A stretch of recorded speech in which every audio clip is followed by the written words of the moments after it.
Olá a todos, meu nome é Gabriel Costa Ozanam, sou instrutor nacional da estratégia Zero Morte Materna por Hemorragia do Ministério da Saúde em parceria com a Organização Pan-Americana de Saúde Brasil, e agora nós vamos falar sobre sequenciamento do atendimento da hemorragia pós-parto. Nesse momento nós vamos abordar aspectos de todas as videoaulas que vocês viram até agora, desde as partes que nós abordamos a estratificação de risco até os pontos de tratamentos mais agressivos e mais invasivos. Bem, mas antes de nós darmos sequência, alguns pontos são importantes de nós termos em mente antes de falarmos propriamente dito do sequenciamento. E o primeiro deles é a gente ter em mente que o controle do sítio de sangramento é a medida mais eficaz no combate ao choque hipovolêmico.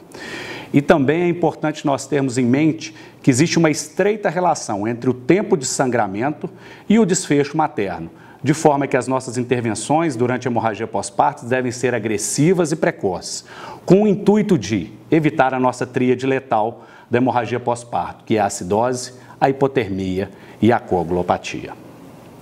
Além disso, vale lembrar que se o seu serviço não está pronto para atender um quadro de hemorragia pós-parto, isso daí pode ser um ponto de fracasso dessa abordagem.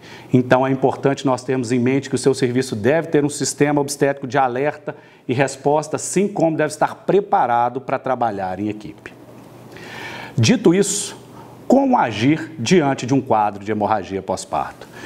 E as abordagens que nós vamos dizer a partir de agora, elas estão contidas no nosso guia de recomendações assistenciais para prevenção, diagnóstico e tratamento da hemorragia obstétrica, que vocês podem ter acesso junto ao site da Organização Pan-Americana de Saúde. Bem, então iniciando sobre o sequenciamento do atendimento, vamos, como primeiro ponto, chamar ajuda. Então nós vamos fazer uma verbalização clara do diagnóstico, vamos chamar a equipe interdisciplinar, vamos comunicar ao paciente e à sua família, mas nós nesse momento também vamos solicitar o kit de hemorragia pós-parto do seu serviço, que se vocês ainda não têm, por favor, façam um hoje. Em seguida, nós vamos fazer uma avaliação inicial da perda sanguínea. E nós, nesse momento, vamos utilizar também todos aqueles aspectos e conhecimentos que foram discutidos na aula de estimativa de perda volêmica. E podemos avaliar esse sangramento através de estimativa visual, pesagem de compressa, dispositivos coletores, dentre outros. Mas chama atenção nesse momento a avaliação clínica da paciente para nós sabermos sobre como está sendo a repercussão dessa hemorragia na paciente. E aqui eu destaco o índice de choque. Tá? E, portanto, toda vez que nós tivermos uma frequência cardíaca maior ou igual à pressão sistólica, nós vamos ter um índice de choque maior ou igual a 1, e isso significa que essa paciente está em risco de transfusão. Logo após, nós vamos partir para as medidas iniciais, que é manter a oxigenação e a perfusão tecidual, que basicamente são as medidas básicas de um choque hipovolêmico.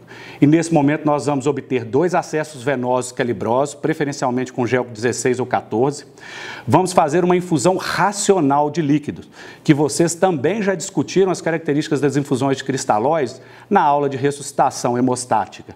E nesse ponto é importante destacar que nós vamos estar avaliando as pacientes a cada 500 ml de cristalóides infundidos. A seguir, nós vamos colocar oxigênio em máscara, vamos elevar os membros inferiores dessas pacientes, vamos monitorar a temperatura dessa paciente. É importante destacar que a hipotermia faz parte da tríade letal da paciente, nós temos que manter essa paciente com temperatura acima de 35 graus e vamos colocar uma sonda vesical de demora para monitorarmos a diurese da paciente. Nesse mesmo momento em que nós estamos obtendo acesso venoso, já vale a pena nós coletarmos também os nossos exames. E é importante nós coletarmos hemograma, coagulograma, ionograma, prova cruzada e fibrinogênio. E nos casos graves, lactato e gasometria. Vale ressaltar que se você já tiver feito a estratificação de risco dessa paciente, como vocês discutiram previamente, tá? E vocês identificarem que essa paciente é de alto risco, essa paciente provavelmente já deveria ter uma prova cruzada e uma reserva de sangue.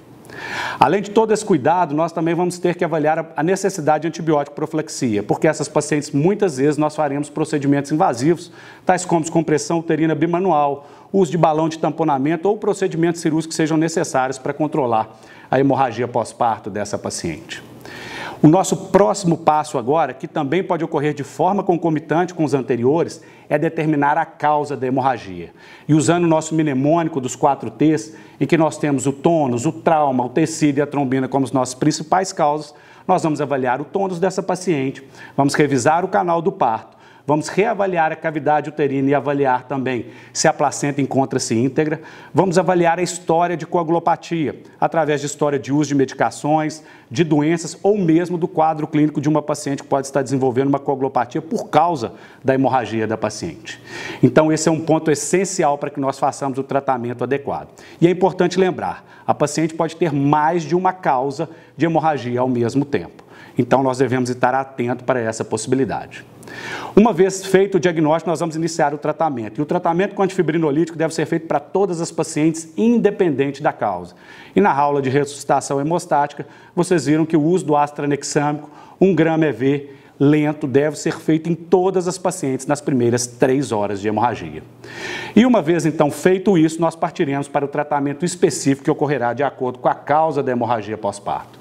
Então, agora, eu vou falar um pouco de cada um das abordagens dos tipos mais comuns de hemorragia. Começaremos pela atonia uterina.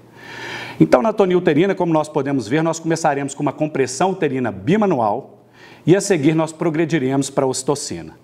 Tá? Que nós iniciaremos, então, o uso de uterotônicos. Lembrando que a ocitocina ela tem um início de ação rápido, então nós não devemos insistir por muito tempo nesse medicamento, especialmente em pacientes que estão em trabalho de parto prolongado ou pacientes que foram submetidas a uma indução de parto, porque existe uma tendência dela ter um menor efeito nessas pacientes. Então, uma vez identificado que a ocitocina não teve o efeito desejado, nós vamos partir para a metilergometrina, né, que é um derivado de ergo, que é um potente uterotônico, só que ele tem a limitação que ele não deve ser utilizado em pacientes com quadros hipertensivos. E se ainda assim ele não for responsível, nós vamos evoluir então para o uso do misoprostol.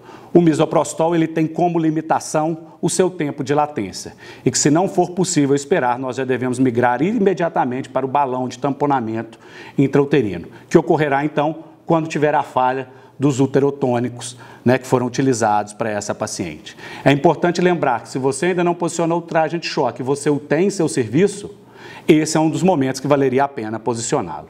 E se ainda assim nada funcionar, nós iremos então para os procedimentos mais invasivos, através de uma laparotomia e abordagem cirúrgica, que como vocês já discutiram na aula também de tratamento cirúrgico, vocês vão poder lançar mão das suturas compressivas, das ligaduras vasculares, da histerectomia e às vezes pode ser necessária a cirurgia de controle de dano. Bem, mudando então para uma outra causa, a causa do trauma, os traumatismos que podem ocorrer no canal do parto nesse momento, lembramos mais uma vez que a primeira medida é iniciar o ácido tranexâmico, 1 grama EV, lento. E a seguir nós vamos identificar qual trauma que ocorreu nessa paciente. Foi laceração? É um hematoma que nós estamos diante? Ocorreu rotura uterina ou mesmo inversão uterina? Então nós devemos fazer os tratamentos pertinentes a cada um deles nesse momento. E falando de uma outra forma que nós temos também de possibilidade de hemorragia pós-parto, seriam também aqueles quadros relacionados ao tecido, ou seja, tecido placentário que fica retido nessa paciente. E nós podemos ter aquele quadro típico de restos simples pós uma dectação, que a curetagem resolve bem. Nós podemos ter aquelas situações em que a placenta demora em dectar e que nós, então, vamos precisar de fazer uma extração manual. E nós temos aquelas situações em que nós já temos um diagnóstico de acretismo placentário. E é importante lembrar, como vocês mesmos já viram na nossa videoaula de acretismo placentário, que nós não devemos tentar remover a placenta. Mas vale chamar a atenção também. Quando nós formos fazer uma extração manual de placenta e nós não encontrarmos um plano de clivagem, eu sugiro que vocês não insistam na retirada dessa placenta, porque vocês podem estar diante de um quadro de acretismo placentário. E esse cenário pode causar uma hemorragia catastrófica e letal para a paciente. Então é importante ter esses conceitos bem em mente quando nós formos manejar as pacientes. Um outro ponto importante também dessa paciente, que é retomando que essas pacientes também, ao início do sangramento, devem fazer o ácido tranexâmico, e nós nunca deveremos esquecer desse ponto importante quando tivermos um diagnóstico de hemorragia. E por fim, a última causa relacionada à trombina, que seriam os distúrbios de coagulação, é importante nós sabermos qual distúrbio que essa paciente tem, para que a gente possa fazer o tratamento específico, fazer a transfusão de hemocomponentes ou hemoderivados adequados, ok? Mas nós também podemos lançar mão de um tratamento adjuvante como o traje anti-choque. Devemos ter muito cuidado em lançar mão de procedimentos cirúrgicos em pacientes com coagulopatia, porque muitas vezes, nesses casos, nós poderemos precisar da cirurgia de controle de dano. Então, é importante nós estarmos atentos a isso. E, mais uma vez, toda vez que a paciente iniciou um sangramento, independente da causa, iniciaremos o ácido tranexâmico para ela, 1 grama endovenoso, de forma lenta.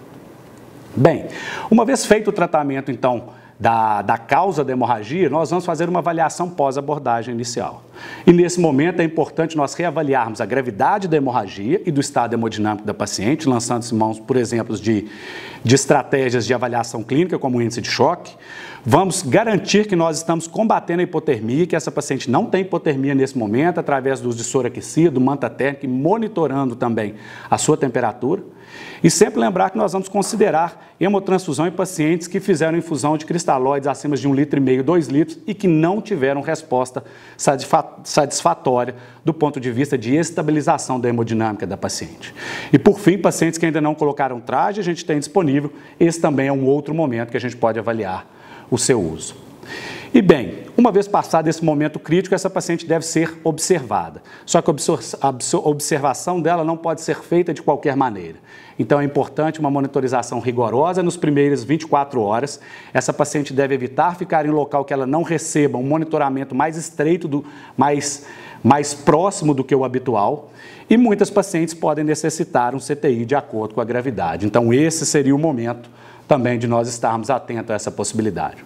Por fim, gostaria de concluir que o controle precoce do sítio do sangramento é a medida mais eficaz no controle do choque hipovolêmico, que a abordagem da hemorragia pós-parto deve ser agressiva, rápida e correta, que o trabalho em equipe interdisciplinar não é só importante, mas essencial para que a gente tenha sucesso nesse manejo, e ter conhecimento e aplicar a sequência do atendimento da hemorragia pós-parto é uma das chaves para o sucesso na abordagem da hemorragia.